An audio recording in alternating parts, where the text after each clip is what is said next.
लोग उनसे ज्यादा प्यार करते हैं जिन्हें उन्होंने नहीं देखा है, बजाय उनके जिन्हें उन्होंने देखा है।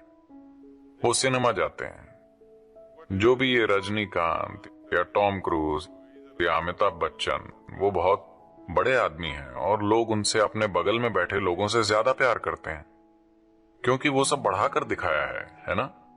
क्योंकि ये इतना एग्जैजरेटेड है, वो आदमी इतना बड़ा है, वो इतना ऊंचा बोलता है और हर चीज जो वो करते हैं वो बड़ी है। आपके बगल में बैठे लोग उतने बड़े नहीं दिखते, वो इतना ऊंचा नहीं बोल सकते, वो इतना बड़ा कुछ नहीं कर सकते। तो भ्रम एक एग्जैजरेटेड वास्तविकता है। इसके कारण वो वास्तविकता से ज्यादा शक्तिशाली चीज बन सकती है। लेकिन एक बार आप उड़कर भ्रम की स्थिति में जाते हैं, आप पागलपन के खतरे पर होते हैं। आप अपने मन की मूलभूत स्थिरता को खतरे में डाल रहे हैं। अगर आप बहुत दूर चले जाते हैं तो आप वापस भी नहीं आ सकते। अगर आप यहां बैठकर 2 मिनट के लिए कुछ मजेदार सपना देखकर वापस आ सकते हैं, ये अच्छा है। लेकिन आपने सपना देखना शुरू किया और आपको पता नहीं कि कहां रुकना है, फिर पागलपन है ना। तो एक बहुत स्थिर शरीर और मन कायम करना एक महत्वपूर्ण हिस्सा है अगर हम आध्यात्मिक पहलुओं की खोज करना चाहते हैं। हमें जानना चाहिए कि क्या कल्पना है और क्या नहीं। इसके लिए एक बहुत ज्यादा फोकस, स्थिरता की जरूरत है। अब ये सरल चीज जो आप कर रहे हैं कि जागरूकता में इस तरह जम जाते हैं और आपके पीछे आता हुआ दूसरा काल्पनिक दृश्य बनाते हैं, इसके लिए बहुत ज्यादा मानसिक मेहनत चाहिए। आप समझ रहे हैं मैं क्या कह रहा हूं? सिर्फ ये पक्का करना कि आपकी सांस सामान्य से थोड़ी गहरी हो, बहुत मानसिक मेहनत चाहिए। अगर आप अपने मन को इस तरह इस्तेमाल करते रहे तो मन बहुत स्थिर आधार बन जाता है। ये कोई काल्पनिक स्थिति नहीं है, ये अपने आप में एक ठोस आधार है। तंत्र की पूरी प्रणाली ऐसी है कि आप फिर उत्पन्न करते हैं। अगर आप ये गुलाब की पंखुड़ी लें, मेरे ख्याल से हमने आपको इसके बारे में बताया है ना। बस इस गुलाब की पंखुड़ी को लीजिए, इसे जितना संभव हो उतने ध्यान से देखिए, अपने मन में उसे फिर से बनाइए। अगर आप चाहें तो आप गुलाब की पंखुड़ी आसमान से नीचे गिरा सकते हैं।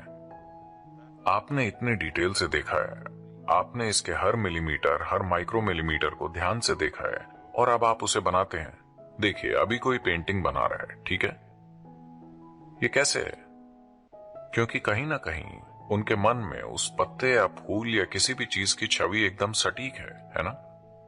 तो मन इसमें सक्षम है। अगर आप ऐसा कोई प्रभाव लेते हैं और इसमें अभिव्यक्ति करते हैं, धीरे धीरे आप इस तरह मन में यह अभ्यास करें, तो ये बहुत स्थिर और शक्तिशाली उपकरण बन जाता है। अब आप योग करते हैं, आप कहीं उड़कर नहीं जाते, आप सिर्फ उसे स्थिर करते हैं, स्थिर करते हैं, स्थिर करते हैं। अगर ये बहुत स्थिर हो तो आप इसमें कुछ भी उतार सकते हैं। अगर ये उतना स्थिर नहीं है, फिर अगर कोई बड़ी चीज आपके पास आती है तो लोग टूट जाते हैं या पीछे हट जाते हैं। बहुत से लोग पीछे हट जाते हैं। जब भी बड़े अनुभव होते हैं, बहुत से लोग, अगर उनके साथ कुछ बड़ा होता है तो वो उससे डर जाते हैं, वो उससे बचने लगते हैं, वो पीछे हट जाएंगे। लेकिन अगर उनके पास बहुत स्थिर दिमाग होगा तो जब भी कुछ बड़ा होगा वो आगे बढ़ेंगे। ऐसा लोगों के साथ सिर्फ आध्यात्मिक प्रक्रिया और रहस्यपूर्ण आयामों में ही नहीं हो रहा, साधारण भौतिक जीवन में भी होता है। ज्यादातर मैं ये गौर करता हूं कि अगर जीवन काम करता है तो ज्यादातर लोग बहुत ही मूर्ख बन जाते हैं। बहुत कम लोग अपनी दौलत और प्रभाव का अपनी खुशहाली के लिए इस्तेमाल करते हैं। ज्यादातर लोग मूर्खतापूर्ण हो जाते हैं। वो सिर्फ इसलिए पीछे हटना चाहते हैं क्योंकि चीजें काम करने लगी। ऐसा नहीं होना चाहिए। अगर चीजें काम करती हैं तो आपको आगे बढ़ना चाहिए, है ना। लेकिन होगा ऐसा, अगर हमारा सिस्टम तैयार नहीं है और चीजें आगे बढ़ती हैं, तो भौतिक रूप से या मनोवैज्ञानिक रूप से या आध्यात्मिक रूप से, जिस भी रूप से, अगर हम तैयार नहीं हैं और कोई चीज आगे बढ़ती है तो हम पीछे हट जाते हैं। यह स्वाभाविक रूप से होता है। यहाँ तक कि आध्यात्मिक अनुभव भी लोगों को पीछे की ओर ले जाते हैं, सिर्फ इसलिए क्योंकि जरूरी तैयारी और साधना नहीं है। इसलिए यह हमेशा नियंत्रित होता है। जब भी हम कोई भव्य आध्यात्मिक अनुभव उत्पन्न करते हैं, चाहे भाव स्पंदन या संयमा में, तो वो बहुत नियंत्रित होता है। नियंत्रित मतलब वो एक जेल से ज्यादा नियंत्रित होता है। हाँ, उसे ऐसा ही होना चाहिए। अगर आप उसे छोड़ देंगे तो लोग तमाम चीजों पर उड़ने लगेंगे, लेकिन वो उनके लिए अच्छा नहीं होगा, वो उन्हें पीछे की तरफ ले जाएगा। देखिए, ये एक सरल चीज है। आपके शरीर, भौतिक शरीर और आपके मन के बीच एक सूक्ष्मता है कि आपके मन में जो होता है उसे उस तरह से नहीं समझा जा सकता जिस तरह हम शारीरिक गतिविधियों को समझते हैं, है ना। आपकी भावनाओं में जो होता है उसे आपकी मन की गतिविधियों की तरह तार्किक रूप से नहीं समझा जा सकता, है ना। जैसे जैसे चीजें सूक्ष्म होती जाती हैं, वो तार्किक प्रक्रिया के लिए कम से कम उपलब्ध होती हैं। अगर हम इस तर्क को नहीं समझते, अगर आप हर चीज को उस तरह संभालने की कोशिश करते हैं जैसे आप भौतिक चीजों को संभालते हैं, तो इंसान मर जाएंगे। अगर आप इंसानों को भौतिक चीजों की तरह संभालने की कोशिश करते हैं, तो आप देखेंगे कि कोई भी आपके साथ नहीं होगा, है ना। क्या आप इंसानों को संभालने के लिए भौतिक नियमों में ढील नहीं देते? कोई दूर है, आप कहते हैं ठीक है, 1 2 3 4 लोग, लेकिन अगर वो आपके घर में हैं, आपके परिवार की तरह, तो क्या आप उनसे बातचीत के लिए भौतिक नियमों को रिलैक्स नहीं करेंगे? अगर आप नहीं करते तो आप इस धरती पर किसी इंसान को नहीं जान पाएंगे। तो इस ढील को आगे बढ़ाना होगा। जैसा कि कहा जाता है, अगर आपके जीवन को विकास करना है तो आपको ज्यादा से ज्यादा चीजों को इससे मुक्त करना होगा, लेकिन इसके लिए आपके पास बहुत स्थिर तार्किक दिमाग होना चाहिए। अगर आपके पास वो नहीं है तो आप भ्रम की प्रक्रियाओं में भटक जाएंगे। आध्यात्मिक प्रक्रिया में ऐसा होता है कि अगर आप एक बहुत स्थिर शरीर और स्थिर मन कायम करते हैं तो हम आपको अतार्किक चीजों के अनुभव में ले जा सकते हैं। अगर आप इसे कायम नहीं करते, अगर हम आपको एक अतार्किक अनुभव में ले जाते हैं, उसके बाद आपकी कल्पना इस तरह भागेगी कि आप भ्रम में पड़ जाएंगे और सोचेंगे कि यही असली है। भ्रम असली से कहीं ज्यादा शक्तिशाली है। असल में वो है क्योंकि वो एग्जैजरेटेड है। आनंदमय भीतरी स्थिति बनाने का फार्मूला।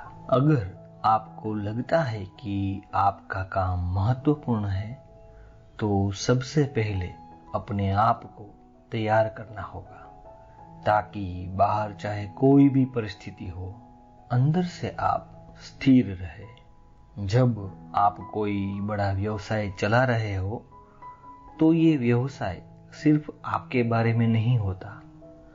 अक्सर ऐसे व्यवसाय से हजारों लोग जुड़े होते हैं। तो आप परिस्थितियों को जिस तरीके से संभालते हैं, उसका असर सिर्फ आपकी ही नहीं, हजारों की जिंदगियों पर पड़ता है। इसमें कोई शक नहीं कि जितना आपका व्यवसाय बढ़ेगा, उतनी ही चुनौतियां भी बढ़ेगी। अगर आपको घुड़सवार बनकर घोड़े का नियंत्रण करना हो, या किसी परिस्थिति का, चाहे वो कितनी ही चुनौतीपूर्ण क्यों न हो, सबसे पहले अपने आप को तैयार करना होगा। अपने अंदर एक स्थिर और आनंदमय वातावरण बनाने का तरीका मैं आपको सिखा सकता हूँ। इससे जीवन में हर प्रकार के उतार चढ़ाव का सामना करने की आपकी क्षमता बढ़ सकती है। कैसे? योग से। योग आपको ऐसी संभावना देता है कि अगर आप यहाँ सहजता से बैठे, तो आप और आपके शरीर के बीच जरा सा फासला बन जाएगा। आप और आपके विचारों के बीच जरा सा फासला बन जाएगा। आप और आपकी दुनिया के बीच जरा सा फासला बन जाएगा। जब आप ये फासला बना लेते हैं, जब आप जान जाते हैं कि आप क्या है और क्या नहीं है, उसी क्षण दुख का अंत हो जाता है। जब दुख का भय समाप्त हो जाता है, आप हर चीज को साफ साफ देख सकते हैं और हर मुश्किल को अपनी बुद्धि और सामर्थ्य का बेहतरीन उपयोग करके सुलझा पाते हैं। ऐसे में कोई परिस्थिति आपको हरा नहीं सकती। आपको जीवन में स्पष्टता चाहिए, निश्चितता नहीं।